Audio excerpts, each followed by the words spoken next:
तुम्हारे एडिटर दोस्त जयनारायण मेहता की बेटी विजया की एक फ़ोटो चाहिए विमल। अजय ने कहा, मिलेगी? विजय की एक फ़ोटो हो तो उसने आपको दी थी बॉस। वो गुम हो गई है, दूसरी चाहिए। लेकिन मेहता तो कल शाम वापस मुंबई चला गया। यह मुझे भी पता है। अजय तनिक चिड़े स्वर में बोला, तुम फोटो के बारे में बताओ। लाइन पर देर तक मौन छाया रहा, फिर विमल की आवाज़ सुनाई दी, फोटो मिल जाएगी बस। कैसे? तुम्हारे पास है? यस बस। अजय चौंका, तुम्हारे पास कहाँ से और कैसे आ गई? इत्तेफाक से। क्या मतलब? कोई 5-6 महीने पहले एक बार विजया अपने बाप से नाराज़ होकर कहीं चली गई थी। उसके जाने के 3 दिन बाद मेहता ने डाक द्वारा उसकी एक फ़ोटो उसे खोजने संबंधी प्रार्थना के साथ मुझे भेजी थी, मगर इत्तेफाक से विजया उसी दोपहर में वापस लौट आई। मेहता ने तुरंत दूसरे पत्र द्वारा यह सूचना भी मुझे भेज दी। उसके द्वारा पोस्ट किए गए दोनों खत में फ़ोटो मुझे एक ही दिन में प्राप्त हुए। मैंने खत तो रद्दी की टोकरी में फेंक दिए और फ़ोटो को अपनी एक किताब में रख कर भूल गया। फिर जब महीने भर पहले मेहता विराटनगर आया तो उसने मुझसे उस फ़ोटो के बारे में पूछा, मगर तब मुझे खुद ही याद नहीं आया कि फ़ोटो कहाँ थी, इसलिए मैंने कह दिया कि वह गुम हो गई थी। तब उसने बड़े ही चिंतित मन से कहा कि मैं फ़ोटो को तलाशने की पूरी कोशिश करूं और मिलते ही उसे भेज दूं। यही बात उसने कल भी 2-3 बार दोहराई थी, लेकिन तब भी मुझे याद नहीं आ सका। सच्ची बात तो यह है कि मैंने उसकी इस बात को ज़रा भी अहमियत नहीं दी थी, इसलिए याद करने की कोशिश तक नहीं की। लेकिन अभी जब आपने पूछा और मैंने अपने दिमाग पर जोर डाला तो याद आया कि फ़ोटो कौन सी किताब में रखी है। अजय ने गहरी सांस ली। तुम उस फ़ोटो को लेकर तुरंत मिलने वाली फ़्लाइट से विशालगढ़ आ जाओ, उसने कहा। क्यों? वो फ़ोटो इतनी ज़्यादा महत्वपूर्ण है बॉस? हाँ, विशालगढ़ पहुंचने के बाद इस नंबर पर, अजय डायल पर लिखा नंबर पढ़कर सुनाता हुआ बोला, फ़ोन कर लेना। या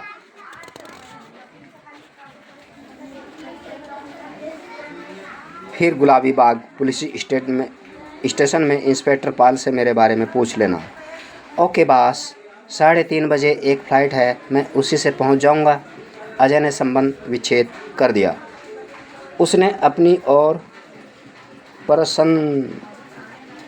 प्रश्नात्मक निगाहों से देखती निशा की ओर ध्यान न देकर जेब से प्लेयर्स गोल्ड लीफ का पैकेट निकालकर एक सिगरेट सुलगा ली।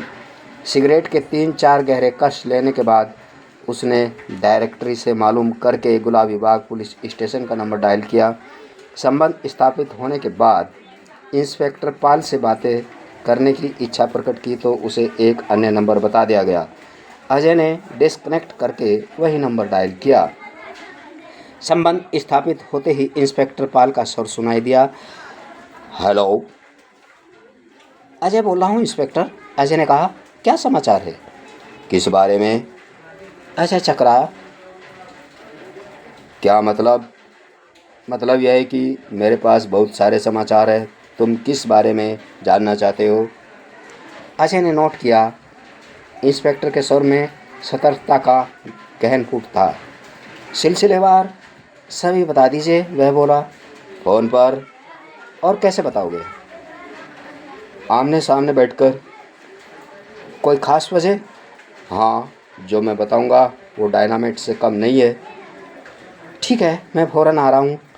अजय ने संबंध विच्छेद कर दिया। वह अलग खड़ी निशा के पास पहुँचा। मैं पुलिस स्टेशन जा रहा हूँ, वह बोला। अगर मदन लाल नामक आदमी यहाँ आए और तुम्हें कोई चीज़ दे तो उसे ज़रा भी डिस्टर्ब किए बिना बड़ी एहतियात के साथ रख लेना। यह मदन लाल कौन है? निशा ने पूछा। और क्या चीज़ देगा? मदन लाल एक जिन्न है और वह इस सारे बखेड़े को निपटाने का जादू पैकेट देकर जाएगा। लेकिन खबरदार, वो पैकेट एटम बम से भी ज़्यादा खतरनाक होगा। निशा समझ गई अजय बताना नहीं चाहता था, इसलिए उसने भी जानने की जिद नहीं की। कोई और हुक्म? फिलहाल इतना ही काफ़ी है, कहकर अजय बाहर निकल गया। मुश्किल से 20 मिनट बाद वह गुलाबी बाग पुलिस स्टेशन के सामने टैक्सी से उतर रहा था। भाड़ा चुकाकर वह पुलिस स्टेशन की इमारत में दाखिल हुआ। इंस्पेक्टर पाल अपने ऑफिस में अकेला बैठा था। सिर के बल दौड़ा चला आ रहा हूँ पाल साहब, अब और ज़्यादा मेरे सब्र का इम्तिहान मत लेना प्लीज़। इंस्पेक्टर मुस्कुरा। बैठो। अजय उसके डेस्क के सम्मुख एक कुर्सी पर बैठ गया। अब सुनाइए, उसने उताले पेन से पूछा। जोसेफ को गिरफ्तार कर लिया गया है, इंस्पेक्टर आगे झुककर धीमे राजदाराना लहजे में बोला। अजय चौंका। कब? किस जुर्म में? इंदिरा सहगल की हत्या करने के संदेह में, इंस्पेक्टर पूर्ववत स्वर में बोला। लेकिन इससे भी बड़ी बात है, उसने अपने जुर्म का इकबाल कर लिया है। अजय पुनः चौंका। यह करिश्मा कैसे हो गया? उसने हैरानगी के साथ पूछा। हालांकि जोसेफ को अरेस्ट मैंने ही किया था, लेकिन इस ढंग से नहीं कि मैं इसे बहुत बड़ा तीर मारना कह सकूं। सच्ची बात यह है कि उसकी गिरफ्तारी महज इत्तेफाक थी। भूमिका मत बांधिए प्लीज़, अजय अधीरतापूर्वक बोला। असल बात बताइए। इंदिरा सहगल बेला रोड की एक इमारत में टॉप फ्लोर पर रहती थी, इंस्पेक्टर ने कहना आरंभ किया। इंदिरा के फ्लैट के अलावा उस फ्लोर पर बस एक ही फ्लैट और है। उस फ्लैट में रहने वाली उसकी नेक्स्ट डोर नेबर का नाम नैन्सी है। वह कोई 25-26 वर्षीय एक सुंदर, स्वस्थ और होशियार युवती है। करीब 1.5 साल से उस फ्लैट में रह रही है। उसके कथना अनुसार इंदिरा उसकी पक्की सहेली थी और उससे कभी कोई बात नहीं छुपाती थी। उसने मुझे बताया कि इंदिरा शौकिया तौर पर ड्रग्स का सेवन किया करती थी। जोसेफ से उसके गहरे ताल्लुकात थे। वह अक्सर इंदिरा से मिलने आया करता था। बकौल नैन्सी, इंदिरा को ड्रग्स जोसेफ मुहैया कराया करता था, लेकिन इंदिरा के उससे ताल्लुकात की वजह यह न होकर मोहब्बत थी। वह जोसेफ से बेहद मोहब्बत करती थी, मगर जोसेफ समझता था कि इंदिरा ड्रग्स पाने के लालच में मोहब्बत करने का महज दिखावा करती थी। जोसेफ की इस बात से इंदिरा को बहुत दुख होता था और उसे अपनी मोहब्बत का एतबार दिलाने के लिए वह सब कुछ करने को तैयार रहती थी। इंदिरा के शौकिया तौर पर ड्रग्स लेने और उसका जोसेफ से इश्क होने के बारे में भी जानता हूँ, अजय ने कहा। आगे बोलिए। नैन्सी अच्छी खासी सर्विस करती है। हालांकि उसने अपने मुंह से कबूल तो नहीं किया, लेकिन उसकी बातों से साफ जाहिर था कि वह किसी दौलतमंद और इज्जतदार कहलाने वाले आदमी की रखेल है, इंस्पेक्टर ने कहा। उस आदमी का नाम बताने से भी उसने इनकार कर दिया। वह 6 रोज़ पहले उसी आदमी यानी मिस्टर एक्स के साथ एक हफ्ते के लिए कश्मीर गई थी। इंदिरा उसकी पक्की सहेली और राजदार थी, इसलिए वह इंदिरा को अपना यह प्रोग्राम बताकर गई थी। लेकिन श्रीनगर समेत कई शहरों में अचानक दंगे भड़क उठने की वजह से उन्हें तुरंत मिलने वाली फ़्लाइट से पिछली रात ही लौट आना पड़ा। यहाँ एयरपोर्ट पर पहुँचते ही उनके सामने समस्या पैदा हो गई। मिस्टर एक्स अपने घर वालों को बताकर गया था कि एक हफ्ते के लिए बिजनेस ट्रिप पर कलकत्ता जा रहा था, क्योंकि वह हफ्ते से पहले और कलकत्ते की बजाय श्रीनगर में से अचानक और बेवक्त लौटा था और चोरी पकड़े जाने का डर भी उसे था। सबसे बड़ी बात थी कि सुबह 9 बजे से पहले कलकत्ते के लिए भी कोई फ़्लाइट यहाँ से नहीं थी कि वह कलकत्ता ही जा सके, इसलिए एयरपोर्ट से घर आने की हिम्मत वह नहीं कर सका। उसकी चोरी किस बात की पकड़ी जानी थी? बिजनेस ट्रिप पर उसने अपनी जगह अपने दोस्त और अपनी कंपनी के सेल्समैन को भेजा था और इस बात को उन दोनों के अलावा सिर्फ नैन्सी ही जानती थी। मिस्टर एक्स और उसके दोस्त में तय हो गया था कि दोस्त मिस्टर एक्स के नाम से हवाई जहाज़ में सफ़र करके ठीक 7वें रोज़ किस वक्त यहाँ एयरपोर्ट पर पहुँचेगा। लेकिन श्रीनगर से आनन फानन भागने के कारण मिस्टर एक्स अपने दोस्त को प्रोग्राम में तब्दीली की सूचना नहीं दे सका था। उसके सामने एक ही रास्ता था कि वह अपना सामान एयरपोर्ट पर क्लॉक रूम में जमा कराए। दोस्त के साथ तय किए गए वक्त पर अगले रोज़ यानी आज वापस एयरपोर्ट पहुँचे। वहाँ दोस्त से मिलकर बिजनेस की डिटेल्स लें और क्लॉक रूम से अपना सामान छुड़ाकर आराम से सीधा घर चला जाए। यही सब करने के विचार से उसने अपना सामान एयरपोर्ट पर जमा कराया और दोबारा एयरपोर्ट जाने तक का वक्त नैन्सी के फ्लैट में गुजारने की नीयत से वह नैन्सी के साथ उसके फ्लैट पर पहुंचा। उस वक्त रात के 2 बजे थे। नैन्सी का कहना है जिस समय वे दोनों इमारत के टॉप फ्लोर पर पहुंचने वाले थे, ठीक तभी उन्होंने जोसेफ को सीढ़ियों पर नीचे आते देखा। वह उनकी बगल से चुपचाप गुजरता चला गया। वैसे भी नैन्सी उससे कभी बात नहीं करती थी। नैन्सी ने अपना फ्लैट खोला और मिस्टर एक्स सहित अंदर चली गई, लेकिन वे सो नहीं सके। मिस्टर एक्स के सिर में दर्द था, इसलिए उसे नींद नहीं आ रही थी और उसकी वजह से नैन्सी को भी जागना पड़ रहा था। नैन्सी और इंदिरा के फ्लैटों के बीच सिर्फ एक सीधी दीवार है। दोनों फ्लैट हूबहू एक ही जैसे हैं। बकौल नैन्सी करीब 4 बजे उसने दीवार के दूसरी ओर यानी इंदिरा के बेडरूम में उल्टी करने, कराहने, छटपटाने वगैरह जैसी अजीब अजीब आवाज़ें सुनी। उसने सोचा अचानक किसी वजह से इंदिरा की तबीयत खराब हो गई थी। नेक्स्ट डोर नेबर और फास्ट फ्रेंड होने के नाते नैन्सी ज़्यादा देर खुद को रोक नहीं सकी। वह अपने फ्लैट से बाहर आ गई। उसने इंदिरा के फ्लैट का दरवाज़ा यूं ही बंद पाया। वो भीतर से लॉक नहीं था। नैन्सी अंदर दाखिल हुई, लेकिन बेडरूम में पहुंचते ही उसके छक्के छूट गए। कमरे में अजीब सी बदबू फैली हुई थी। इंदिरा फर्श पर फैली उल्टी में लगभग औंधी पड़ी थी। पसीने से भीगा उसका जिस्म किसी असहनीय पीड़ा से रह रहकर ऐंठ रहा था। होंठ नीले पड़ने लगे थे। कुतलियाँ चढ़ गई थी। मुंह में घों घों की आवाज़ निकल रही थी। वह पूरी तरह बेहोश थी। नैन्सी उल्टे पैरों वापस मिस्टर एक्स के पास दौड़ आई। नैन्सी के जोर देने पर मजबूर मिस्टर एक्स को भी उठकर आना पड़ा।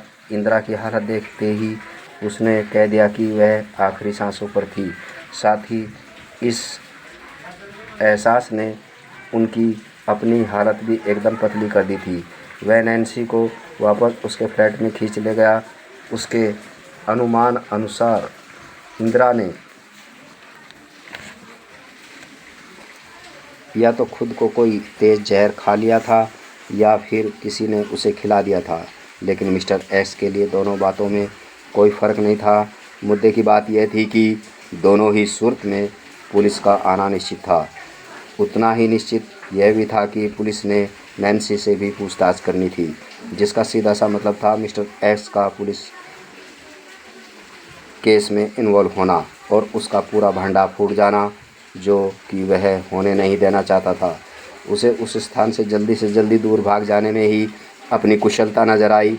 हालांकि नैन्सी अपनी पड़ोसन और सहेली के लिए डॉक्टरी सुविधा का प्रबंध करना चाहती थी, लेकिन मिस्टर एक्स के कहने पर उसे अपना इरादा बदल लेना पड़ा।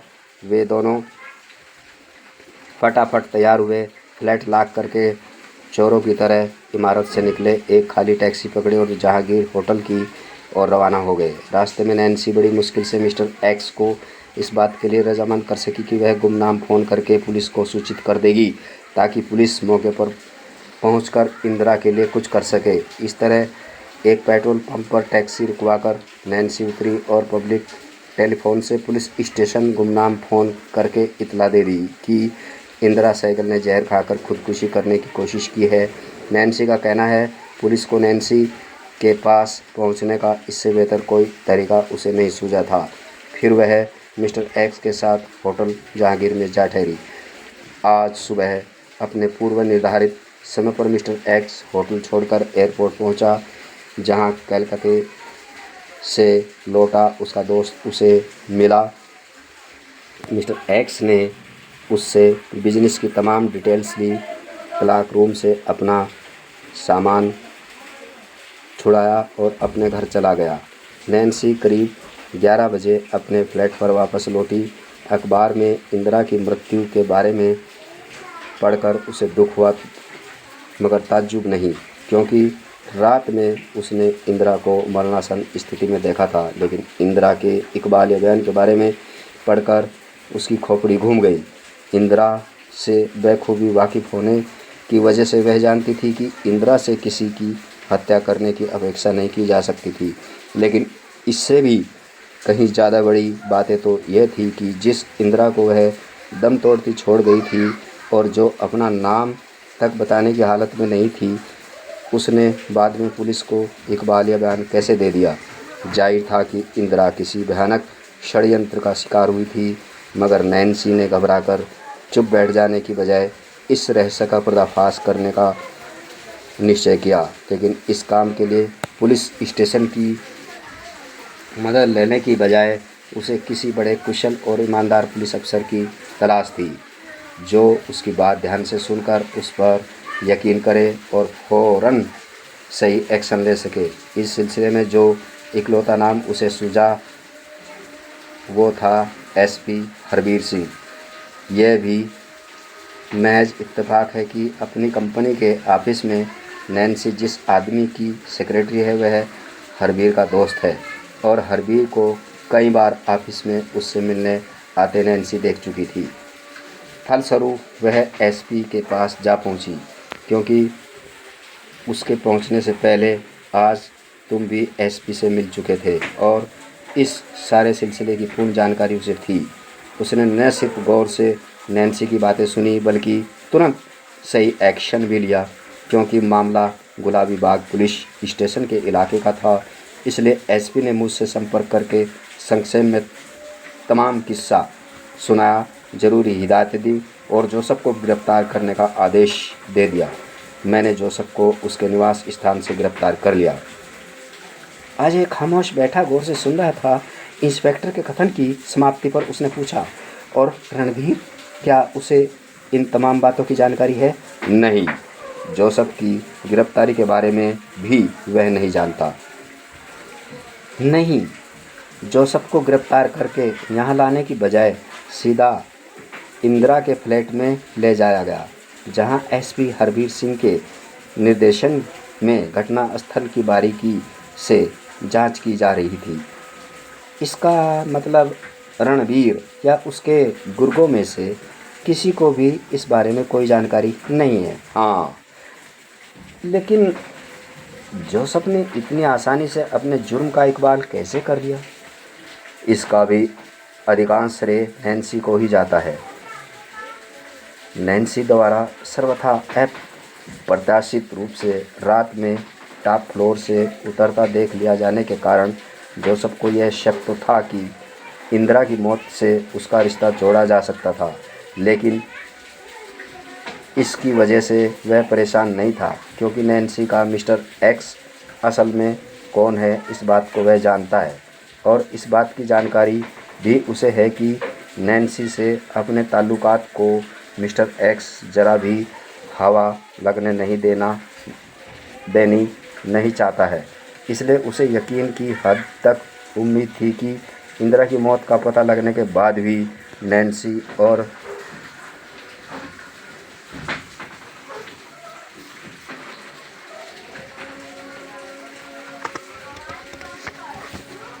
मिस्टर एक्स इसके बारे में ज़ुबान बंद रखेंगे। लेकिन जब उसे अरेस्ट करके इंदिरा के फ्लैट में लाया गया और नैन्सी ने बेहिचक उसकी शिनाख्त कर दी, तो सचमुच उसके छक्के छूटने लगे थे। गिरफ्तारी के वक्त जो अकड़ फूं उसने दिखाई थी वो सब गायब हो गई। बची खुची कसर एसपी की इस चेतावनी ने पूरी कर दी कि उसका खुदा इंस्पेक्टर रणधीर भी उसके लिए कुछ नहीं कर सकेगा, क्योंकि रणधीर का अपना बेड़ा गर्क होने वाला था। इसके बाद नैन्सी ने जब उसे बताया कि इंदिरा उससे बेपनाह मोहब्बत करती थी, बदले में उसकी मोहब्बत पाने की खातिर किस तरह सब कुछ कर गुजरने को तैयार रहती थी, और यह कि इंदिरा की हत्या करके उसने संगीन और वहशियाना जुर्म ही नहीं किया था, बल्कि एक ऐसा गुनाह भी किया है जिसके लिए उसे कभी माफ़ नहीं किया जा सकता। नैन्सी के मनोवैज्ञानिक हमले ने जोसेफ को इस बुरी तरह झंझोड़ दिया कि वह फुट फुट कर रो पड़ा, और अंत में उसने कबूल कर लिया कि इंदिरा को शराब में स्ट्राइक्नीन नामक जहर पिलाकर उसी ने उसकी जान ली थी।